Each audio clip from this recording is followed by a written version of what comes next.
Welcome back. Welcome back. I'm eating a grape. Apologies. Apologies. Part 3. We thought that would be just part 2, 1 and 2, and there's part 3. So we're at Because part... we realise there's so much to it. We can't kind of gloss over 20 years. No, but we're not trying to gloss over 20 years. We were trying to talk about one thing, but I suppose that one thing has been such a big part of what it is. I'm doing the disclaimer this time because you took too long in the last two. So, disclaimer, part 3, we're talking about my mental health journey. We are talking from our experience. We are not medical professionals. We are not slagging on any of the medical professionals or any of the synthetic-based medical drugs that exist out there in any way, shape or form. We are just telling the story from our point of view of what we did with all the good and all the bad. And if this is where you're joining us, don't watch this. Please go watch part 1 and then part 2 and then come back here. Welcome to Our Wild, Beautiful Life. It is our wild, beautiful life. We are going deep in these last 3 parts. We went totally off course, but we've come kind of back a little bit, just wherever God wants to lead it. That's where we're at right now. And felt that this was the next space for us to share. At the end of the last one, we did start to go into the story of our beautiful friend Tula. Yep. And I think it's quite hilarious that in the break, you actually were on the phone to David. I was on the phone to David, her husband.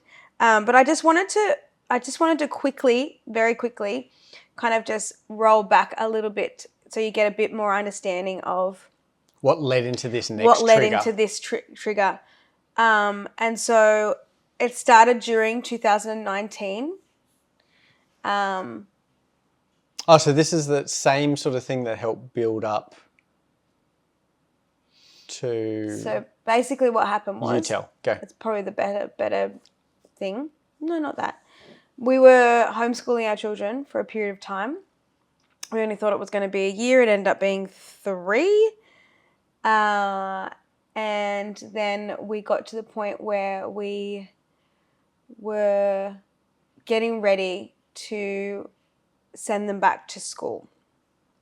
And because my family was my world and my children... Say it is your world. It is my world and my children are literally my world. When you do... I should be your world. When you do, yes. They should be like little moons that rotate around our world. It is, but they weren't. Actually, God is my world. Yes.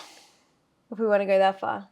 Anyway, we had been homeschooling. That was who I was known for. Raising these babies. That's what I felt my purpose was. That's where I felt my value was. All of those kind of things. Our children went back to school. And at the time, our youngest was not yet in school. Oh, he was in prep. And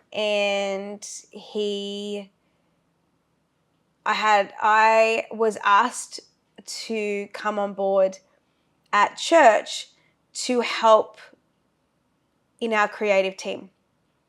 We weren't sure what that was going to look like. In the end, I actually oversaw 2 departments. Fully ran one and was very heavily involved in another in a volunteer basis. Again, there's good and bads to every seasons. And so because now my children weren't home, I felt very lost. And what is my purpose? What is my value? Where am I in all this? And I unhealthily threw myself into this position as if it was a full-time job, as opposed to a volunteer 1 day a week position. And that really affected our marriage. Subsequently, your relationship with God. Yeah. And the church. Yeah. And so like we already had, our marriage was already like kind of all over the place, but this was almost like the nail on the coffin. And I have, so that we all, I have taken full responsibility for that and So you apologized should. and Fuck. apologized a long time ago to Beren when I recognized what was actually happening. But it was, and in that time, so it was actually 2 years before that, in that time, we changed leadership, and what now is some of our dearest and most cherished people in our life who supported us to a degree that I will never be able to repay in this season of our life when Beren was going through the worst of it. And so we got to a point where Beren turned around to me and said, I'm done. I will not be coming to church anymore. I'm done with church. I'm done with God. I'm done. And I'm like, oh my gosh, what do I do here? Like, talk about trusting that God has it all sorted, because that rocked my world, because I knew, well, I had an inkling that it was actually everything to do with me and the decisions I had made. And I thought I was, doing all the right things. I was not. And in that season of time, I obviously went to our creative pastors at the time and just said, this is where we're at. And they already knew, and our previous creative pastors already knew as well, and they both really supported us in that season, and both in their own ways. One of them knew exactly that Beren needed to be using his brain and using his hands, and so that meant Beren was a whole hog into event planning. We did massive conferences. We did all the behind the scenes stuff, running things. It just was, he was like, you need to do something with your hands and your brain. You need to be managing things. You need to be doing this, which was really helpful for you at that time. Yeah. And so that's obviously years before this story that you're telling now. Yeah. That's years before. But then obviously But then the homeschool thing happened. But 2020 was happening, right? No, this was actually before that. So homeschool happened, and then you were like, and then school happened, and I was not okay, and you were like, this is it, I'm done. I'm done with it all. And it was just a few months after that you had your shoulder injury, and it went from, because it was right, I know where it was because we were gearing up for a Christmas event. Oh, yeah. And I was running a team, and it was fairly significant for that event. And when this accident happened, Beren became a full risk. I had to be his carer 24/7 because of his brain and all those kind of things. I had vertigo. His vertigo came back. He'd had like really horrific concussion. It was a whole thing. And so he became a full risk. I had to This was the 10-second Tom story that we were telling before. So I went from, again, another shaky rock of I went from all of a sudden doing all of these things to the very next day, everything got not stripped away, but I had to hand everything over. And again, it was stripped away. From my understanding, it was stripped away in a very positive way. Chelsea, who is amazing, basically. What? We've used names for other people. Yeah. Can we not use? Yeah, we can. Okay. Not Chelsea, some other person. We'll use the name Chelsea. Yeah. So. I think for me, the only reason why I'm not giving full details of things is because there is like this space to do with churches and things like that is a very sensitive space. Sure. And I'm just trying to Okay. be conscious of that, because, you know, the church we were involved in went through a lot of stuff, and I just don't want to. Okay. That's all. Well, it's not about it. I'll bleep that section out so you won't hear it. So we Oh, won't it's know so who no, that- it's fine. It's Okay. fine. But she did what you would hope You that would expect a leader to do. a leader would do, and she said, "I get it, but now Your family needs you right now. your family needs you," and she took everything off you, not because you did anything wrong, but because she knew that your priorities Had to be with you. had to be somewhere else, Yeah. right? And part of She saw family first. part of the journey from my side of it is that when you lost the identity of being the homeschool mom and all that type of stuff and threw yourself into the church, right? It felt like, and we've talked about this, it felt This is like... why I'm telling this part of it, is because it's showing, like, seeing where the spiral happened for him, and that I recognize the part that I had played in that. Yeah. So this journey that had led to here, and for those that have done the correct thing and gone back to the start and watched from there, they will know that Christy has been in my world since before we were even dating. Mm-hmm.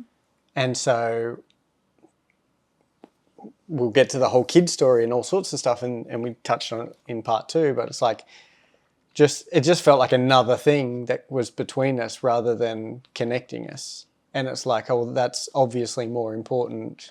We were going like this, as opposed to this. And now looking back at it, it's not that you were throwing yourself into something to help build the church, but it was that I perceived it as you were doing that in place of throwing yourself into building our life, if that makes sense. And so again, it comes from a perspective of going, well, this thing's just tearing us apart, so I'm done. Yeah. And anyway. So that's kind of where that kind of thing started.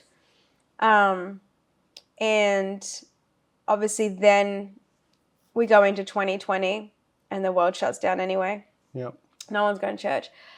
But I remember this is why we're leading up to this, because to understand the significance of David and Tula in our lives, and the importance and why this rocked him so hard, is because of this part. You walked away completely from the church, essentially from God, and you were like, I don't even understand anymore.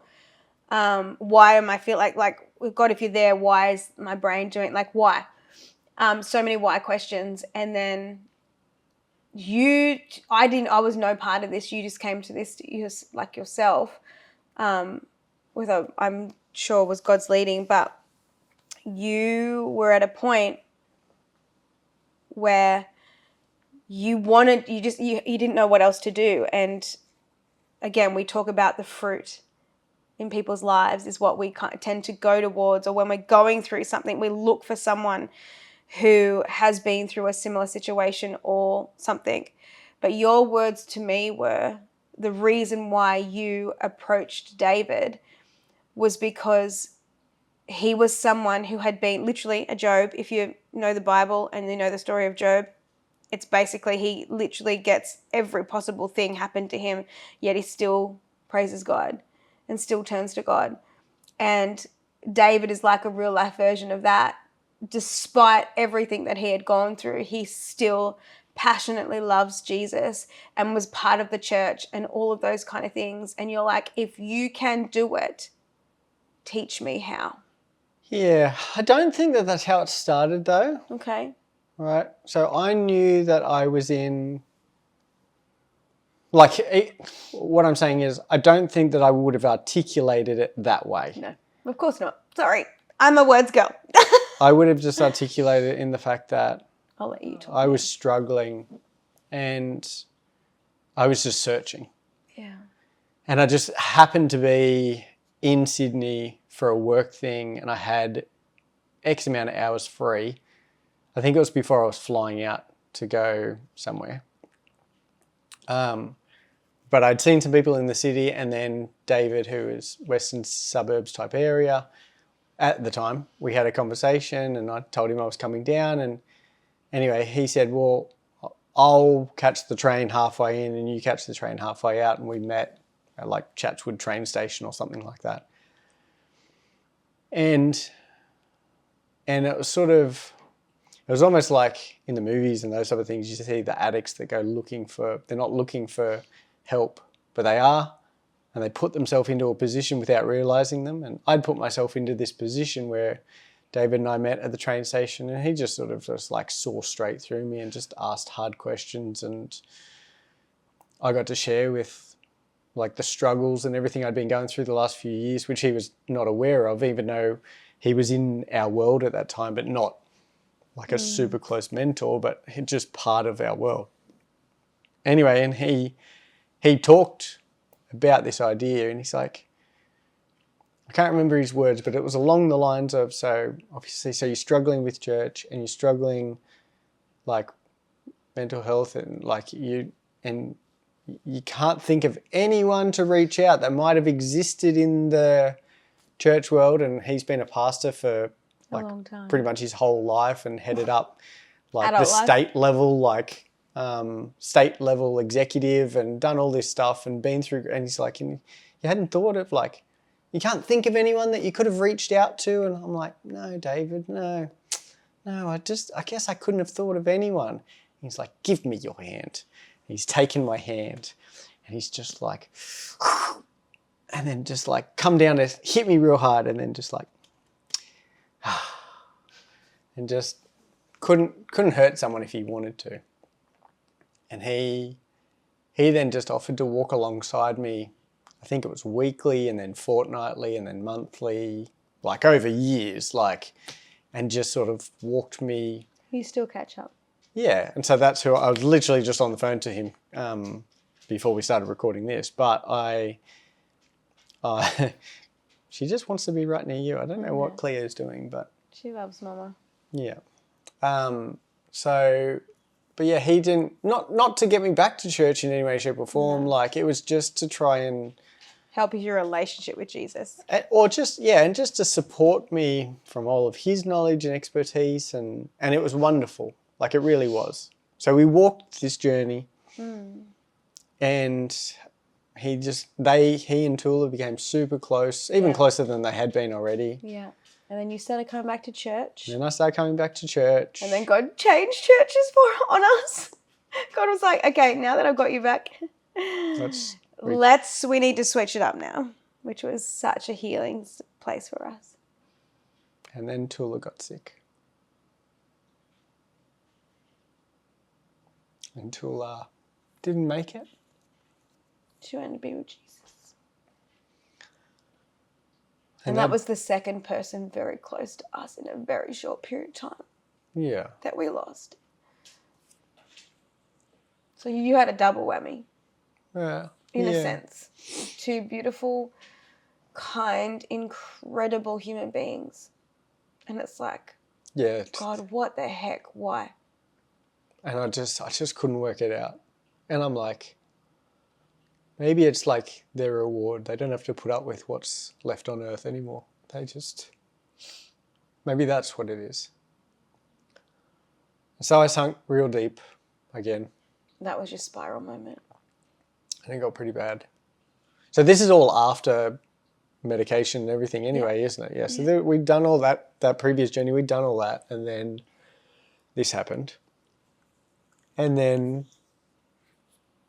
something, I don't remember this, you please help me, but then we somehow got on to, we touched on it last time, we won't go back to the start, but it's like we'd already started this wellness journey. You were already heavily involved with Young Living for your own journey and trying to figure out how we can get like a low tox lifestyle happening for us and get rid of a lot of the chemicals in the house. And you found some people that could walk alongside us because there's... And then I started seeing big differences in my health. But we started seeing that. But where did the protocol... Okay, so from what I can remember, it was around that time and you started to spiral. And I reached out to a girlfriend of mine I think it was maybe it was in one of our group chats that we had, and I just basically said, that I just said what position we were in right now. Oh no, it was during the WAMs. We have these. They're called We WAMs. can come back to that. Anyway, there was these. Anyway, you spoke to someone Yeah. and what happened? And there was a group of these girls, and pretty sure they were the ones that made the suggestion on, because another one of them had been through a mental health. Yeah, right. And had found that this is what supported them the most, and so they gave me this protocol, and I'm pretty sure we started on it. Was every 2 hours. Yes, I remember it being like I woke up, Yeah. oils went on, alarm got set, like as Yeah. a 2-hour reminder. Yeah. And that would happen until I went to bed. Yeah. And that happened for Weeks. weeks. Yeah. And I do remember I think I remember having a conversation with you going like, Because I asked, are you actually noticing a difference? and it was like, there's something about like I can function, but like it's quiet, like, or it's like. Oh, the quiet came later. You said that it was like helping, it reduced, the noise wasn't as intense. And so yeah. So that happened, and it was so we did that, and I can't remember if we started that at the old house or we started that at Stockton. And then we got to Stockton and we were in there. We did some house renos, we did all sorts of stuff. Yeah. But I just feel like, I don't think the protocol thing was happening every 2 hours. We sort of settled a little bit, but not really. You were being able to like spread it out. Yeah. It wasn't every 2 hours. It was like, now it was like 3 times a day or something like that. Yeah. And that Stockton house is where we lost Sandy. Yeah, right. Okay, so this all stuff. Yeah. Okay, so it was all in Stockton. Yeah. So this has all happened, but still huge highs and lows, because I remember, and I think this might have triggered the Zeke thing, which triggered the Sozo thing. Is that right? There was still a lot of like your lows were happening, and there was one. I remember putting my foot through a TV. I was going to say there was one particular moment where it was just normal. It was the normal like kid stuff that was happening in They the didn't want to house. go to school, or that we were struggling a lot to get them to go to school, and we know now that there was a bunch of stuff going on, and we learned a little bit later that there was a bunch of stuff going on, and it was half the reason why we homeschool now. But I remember I was holding myself together because I just had in my head, I have to hold myself together, because if I don't hold myself together, everything falls apart. Which has happened over and over again. Yeah. If you can hold it together, everyone else seems to be okay. The moment you lose it, I see red and I hate everything and everyone around because you've lost it, and I can't stand that. Not in. We have to explain. It's because I am his absolute world. Me being not okay flips a switch, because you can't handle me not being okay. Yeah. You need to make sure that I am good and happy and being cared for. Yeah. 100% of the time. And if anybody does anything to jeopardize that, you see red. Yeah. So this was this particular moment where you'd lost it in the morning. I was frustrated at something, and I just I remember smashing a cardboard box in the kitchen and just deep gruntle screaming, because I was just I'm so fed up. And Pretty sure they weren't the words you were using. No, but I'm not going to use them here. And then next thing I know, you flipped your lid. A foot's gone through our TV. The boys are now in another room, crying, scared. And We don't condone any of this behaviour No. in any way, shape or form, and I am not doing this from a proud point of view in any way, shape or form. This is a very low point in my adulting, parenting, living that I am not proud of in any way, shape or form.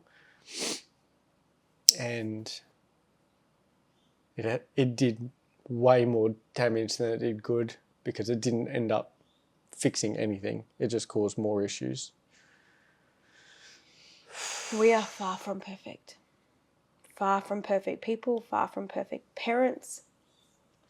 There is a lot that we did as young parents who were broken, and I'm just so broken. And some of this isn't that long ago when you think about it. Like, and God is so kind. And our boys, you can see in certain times that they are deeply affected by certain things that went down. But by the grace of God, His love and grace and mercy has redeemed a lot.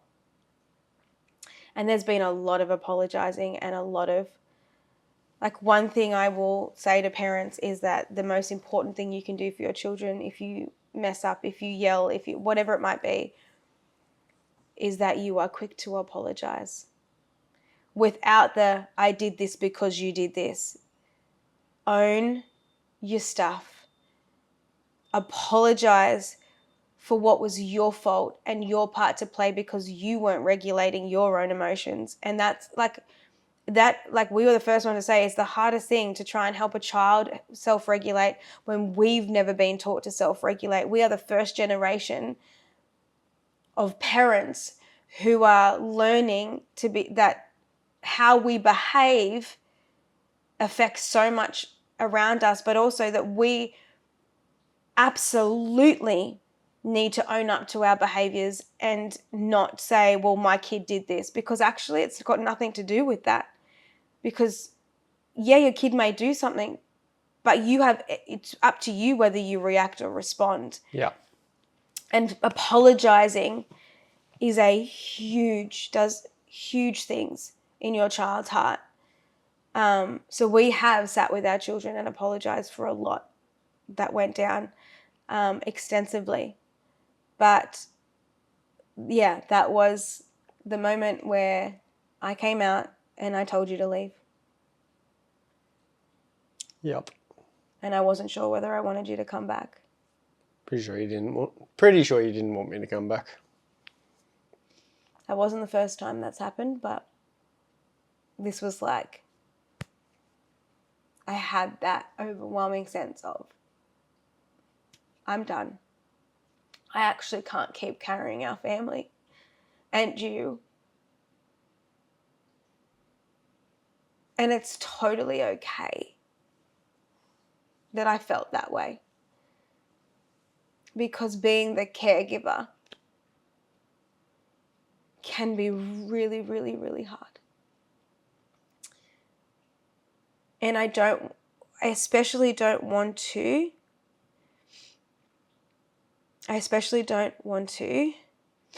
take away from what Beren went through, but I think it's really important to, from my side, to address those that do have a spouse that is going through mental health. This is a journey that we've done together, and we talk about mental health because it's very important, especially for men.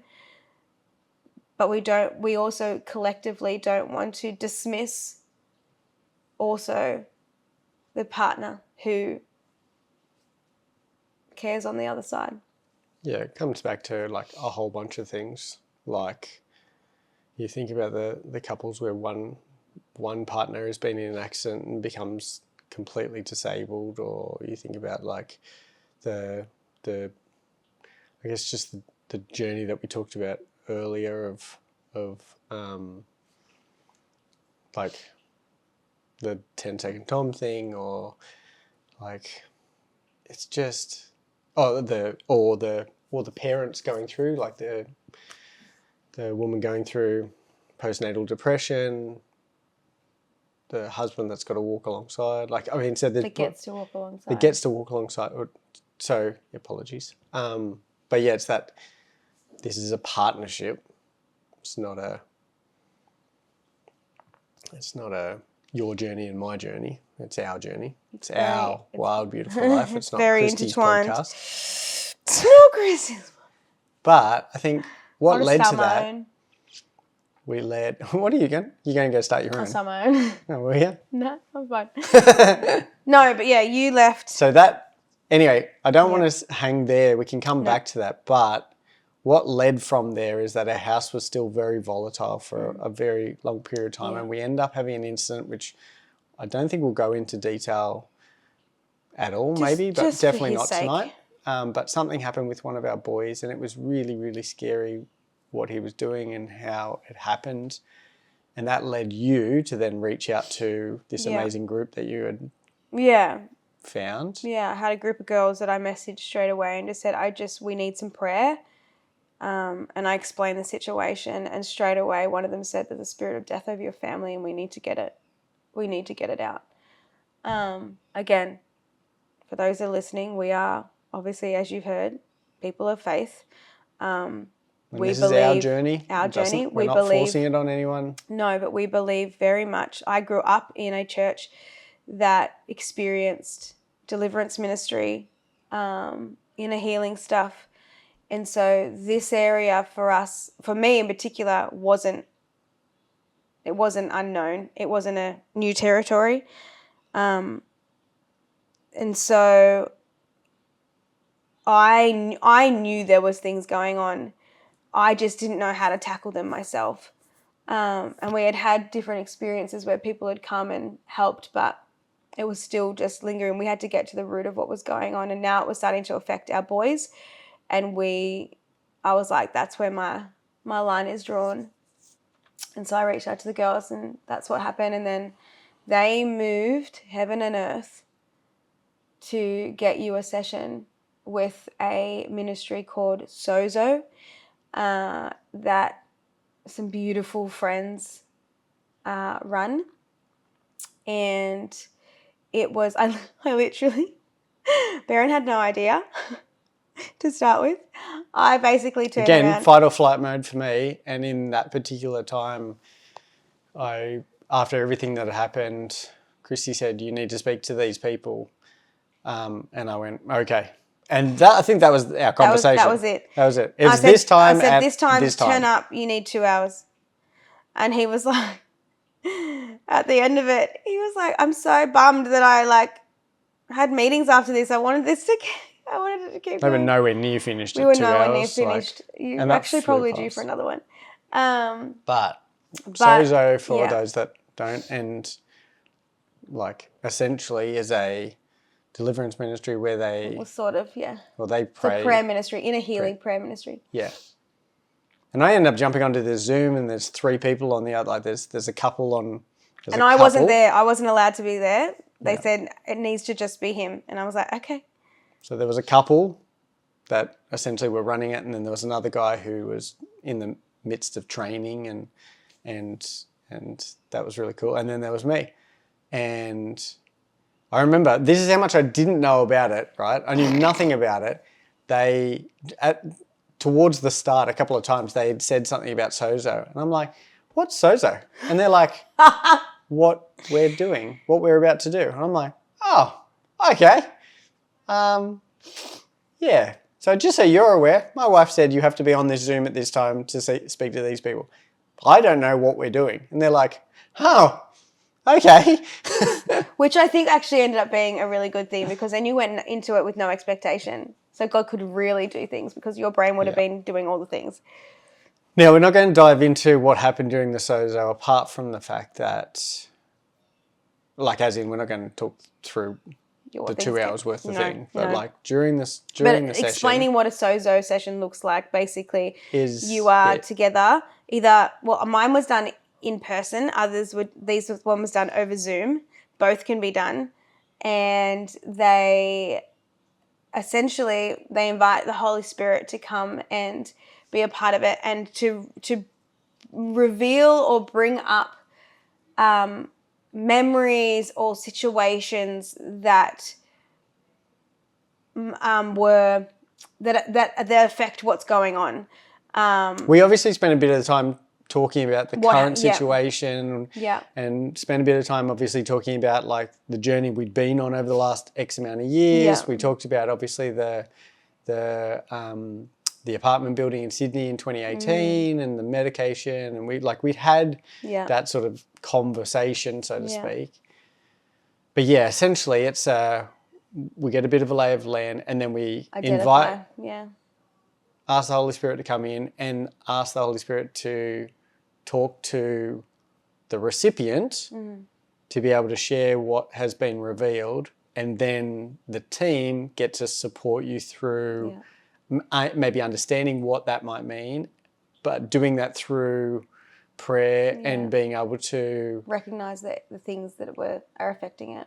And then pray over break it off or whatever it might be, right? And so the interesting thing is that it was brought up, like the big one that probably came was that not that time in 2018, but the time back in 2002, or it could have been 2003 when I'd essentially been on there. The first time you were on a balcony. The first time I remember anyway. And they talk through like just that whole prayer thing, and so they ask Holy Spirit where he was in that moment, where Jesus was in that moment. Yeah. And so the cool thing is that out of that, we finished that session. It was like 2.5 hours ended up being. Yeah, 2.5 hours, and I'm like, oh, I've actually got to go. And they're like, oh, sorry, we don't usually go this long, but also we're nowhere near finished to a degree. And I came out of that. Yeah, this is what's really cool. So we've talked about the fact that we've done the medication, come off medication. We're using now a blend of oil, like essential oils that are helping to manage, like the Band-Aid. keep him on a. They are. They're like sort of. They were keeping him on a balanced, without feeling stupid. Yes. State. Yeah. So they were essentially kind of doing what the synthetic option was doing, but in a much healthier way and not taking away his brilliance. Yeah. But the difference then is that it still allowed me to feel, and still allowed me to have those emotions, which obviously got us into trouble with the whole TV thing and all of that type of stuff. Whereas when I was on the other tablets, I was just numb. Like it was just, there was nothing. And then we had this Sozo stuff. So we've done the physical side. Now we're getting to the like spirit side. Mind, body, spirit. And I came out of that. So mind was David. Yep. Body was the oils. Yep. Spirit is the Sozo. 3-part. Do you want to keep interrupting me, or you just want? I'm so sorry. Are you sure? I can talk? You can absolutely talk. I thank you for your permission.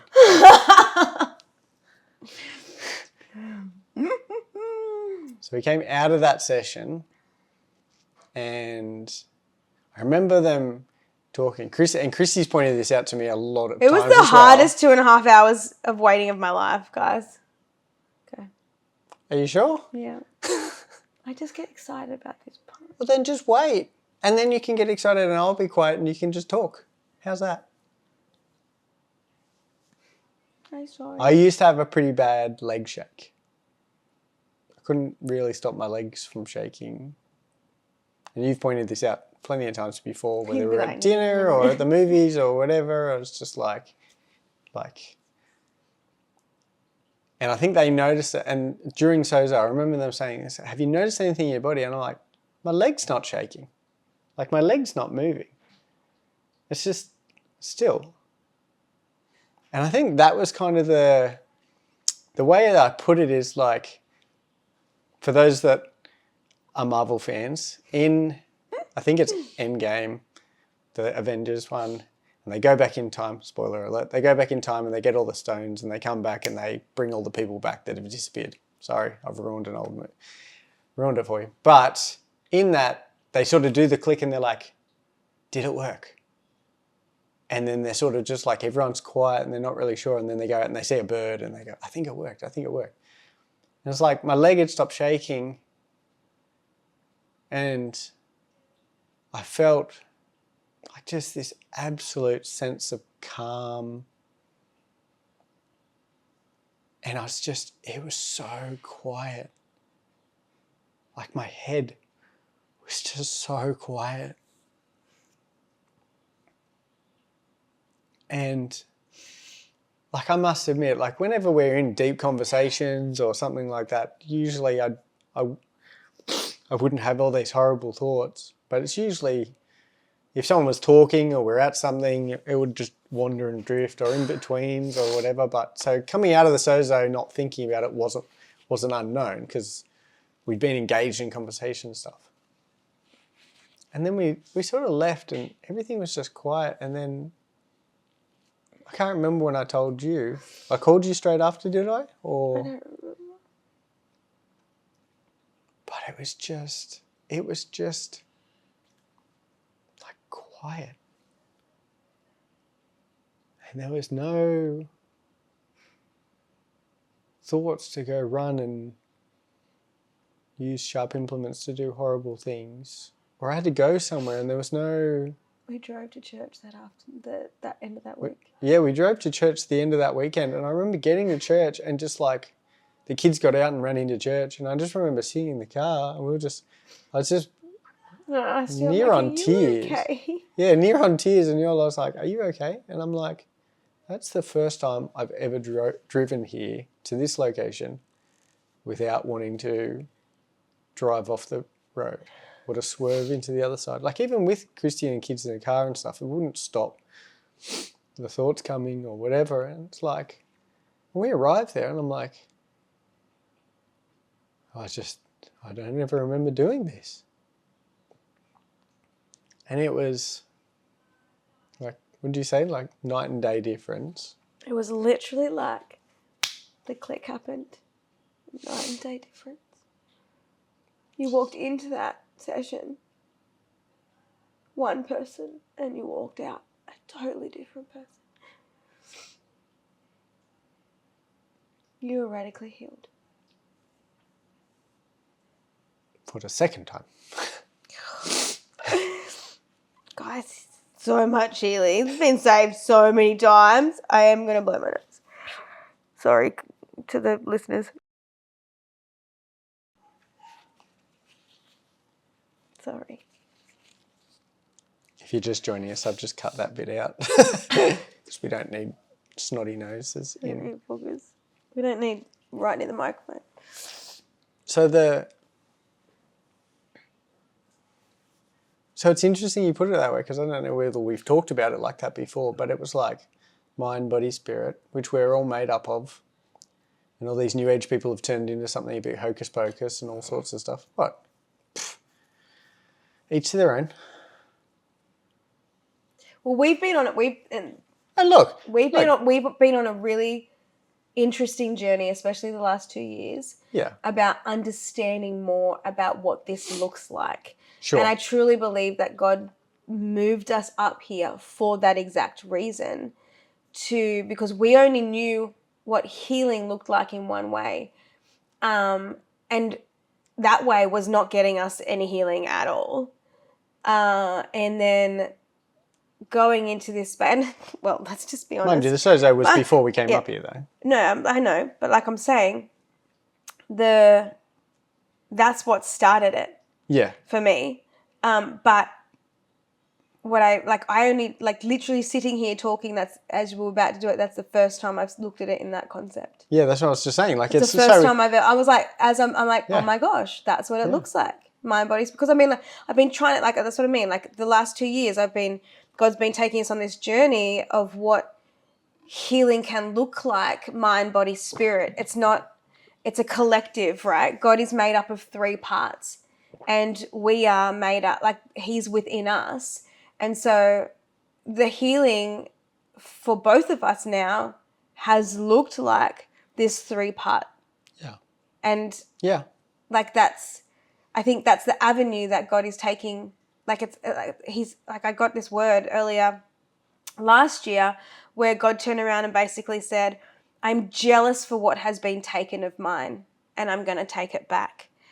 And it's this space that we're in where it's like when we look at, the world of essential oils, God created the plants in the beginning. He breathed life into this earth to create the earth. That's what we believe. So we're putting it there.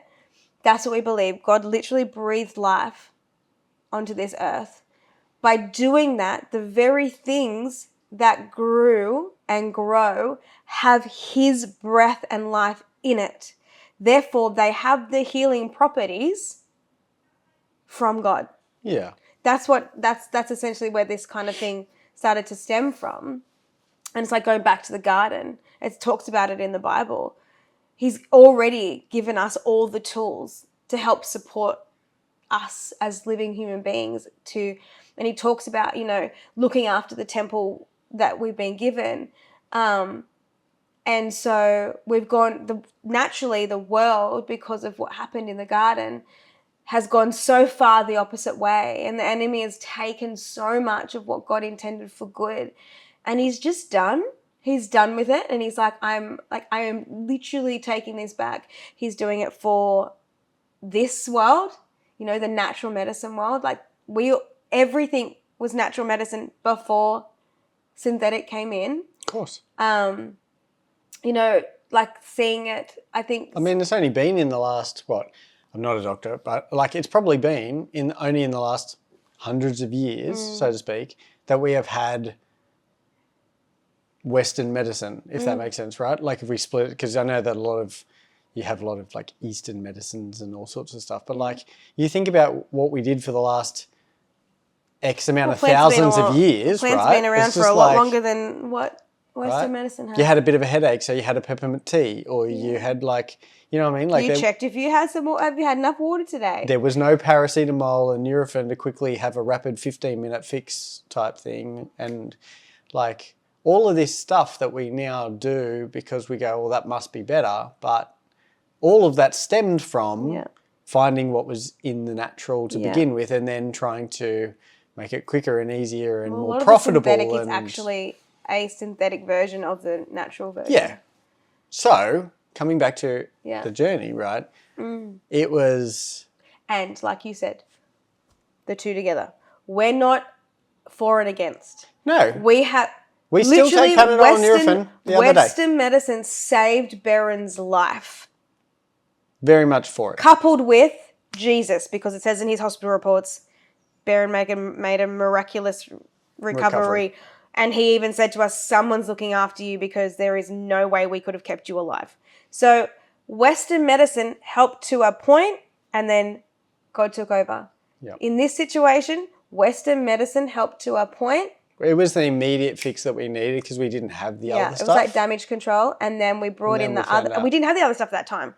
When we finally did have the other stuff, and when there was a situation that caused some, not relapse, but caused your brain to be a little bit triggered in something, we went straight to the natural one, and we saw a big difference. Yeah. Yeah.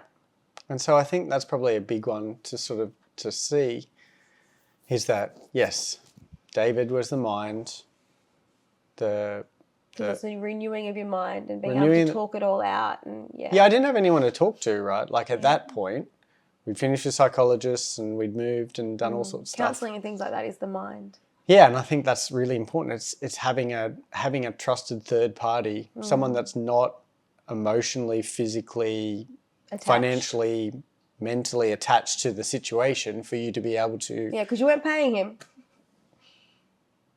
He'd be worth thousands of dollars. I know. There's no price to put on what he did for you. And then obviously this Sozo, and it was amazing. And I just remember, you just kept waiting for it to go back, days, weeks. Okay, guys, I'll be fully honest.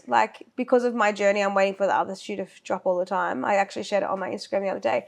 But I, for the first 3 days, I'm walking around. I'm literally following him like a sad puppy dog going, and are you okay?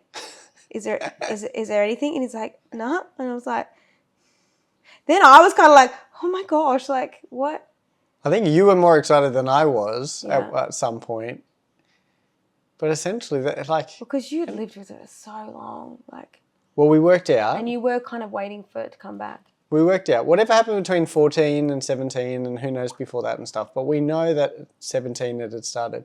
And it was 37 when I was healed. And so it was a 20-year journey with mental health that for most of it, unfortunately, and I know there's amazing companies out there that sort of help bring this to the light and help people share. And there's some horrible statistics about men just in Australia that don't end up Surviving. Yeah. But at the end of the day, I didn't realise that this wasn't normal for so long. And then when I did realise it, it was kind of like it's the bad habits we talked about a while ago, which is like this was just habitual to live this way and self-medicate and like, I mean, just the whole journey. And we did have people in our world that just said, you just need to press further into God. You just need to keep coming to church. And just, it was not. And I think, It's not the best. I mean, there's just some advice that you guys need to be very careful about giving others in certain situations. We can do something else to talk about what if you've got someone. Well, okay, you've got like 3 minutes. No, I think we'll spend some other time. Okay. I think the thing to be aware to here help equip is people. just if you know someone that's having What's your one bit of this advice? journey, right? Is it's just turn up and love them, and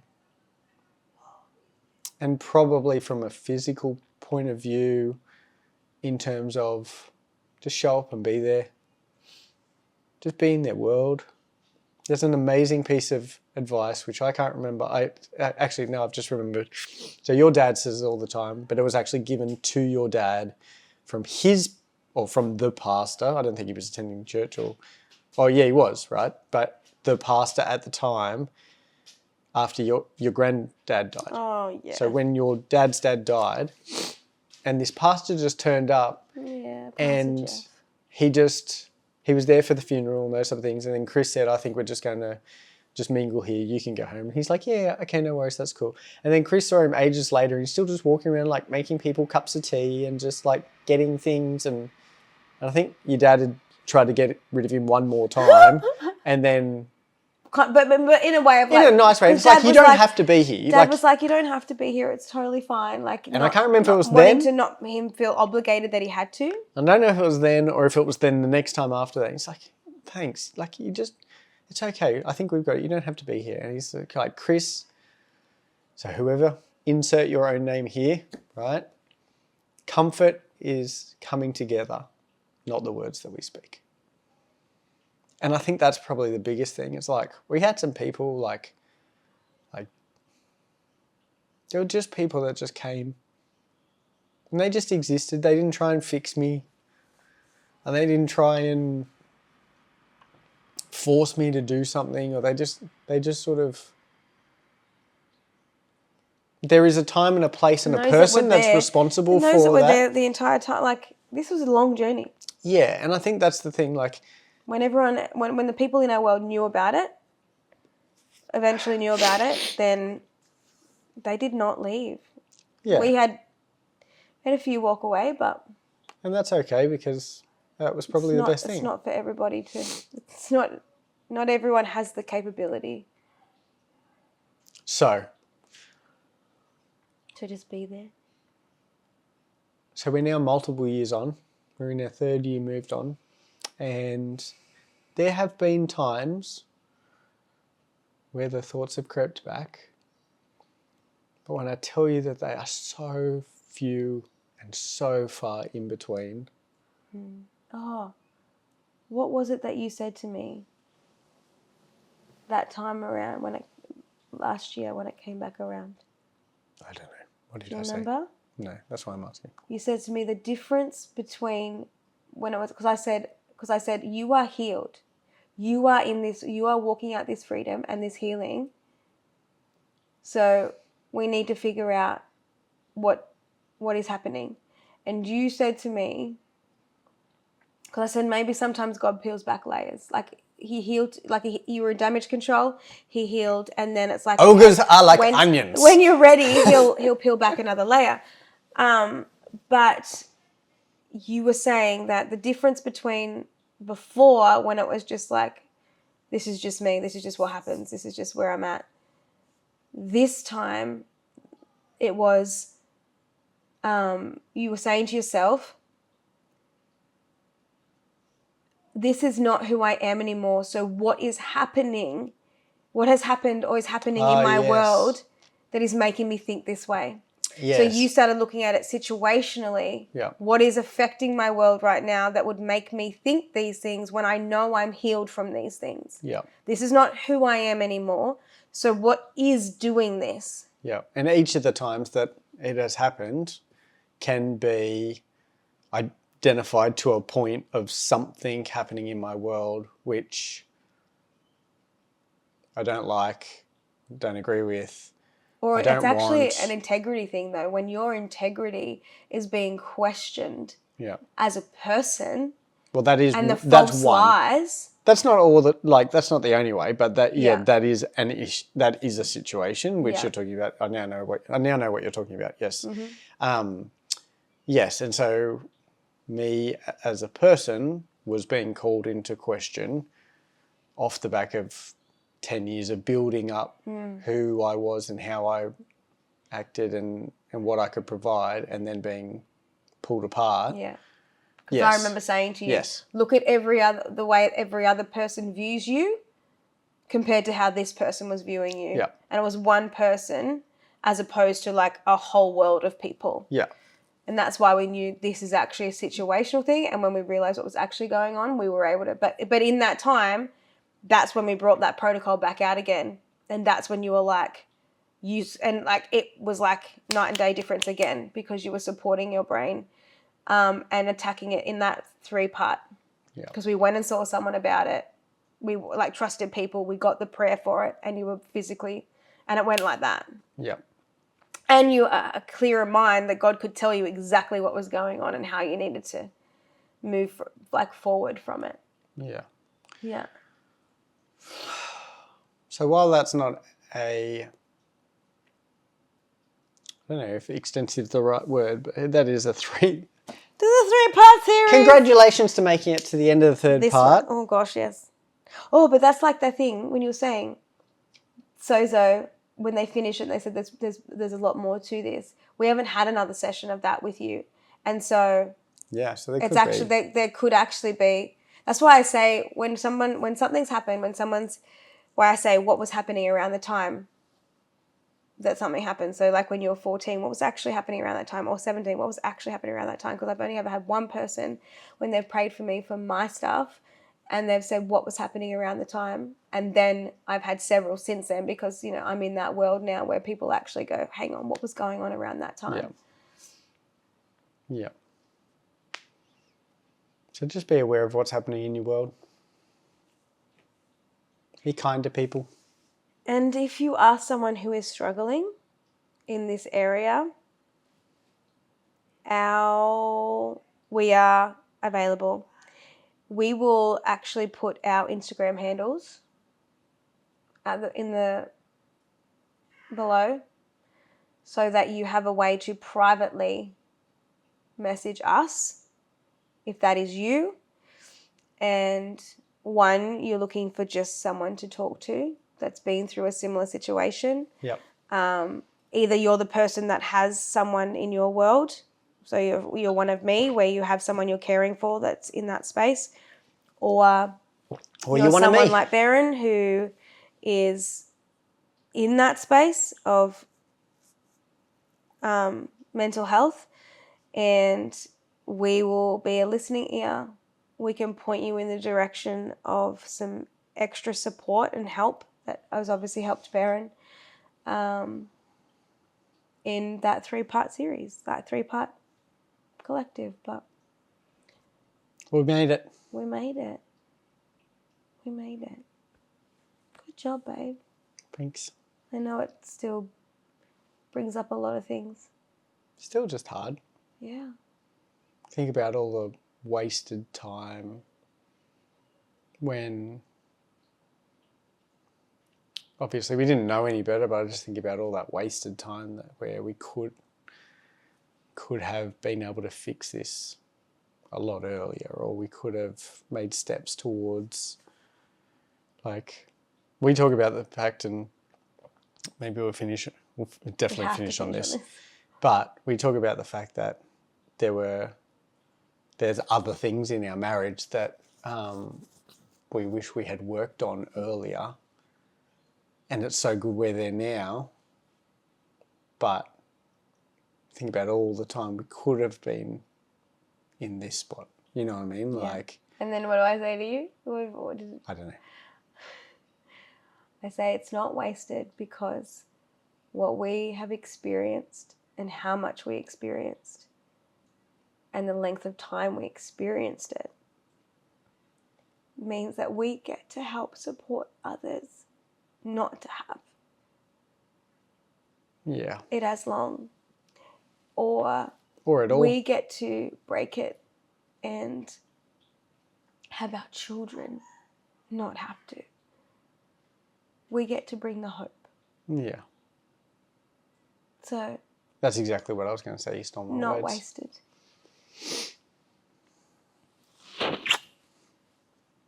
Love you. I love you.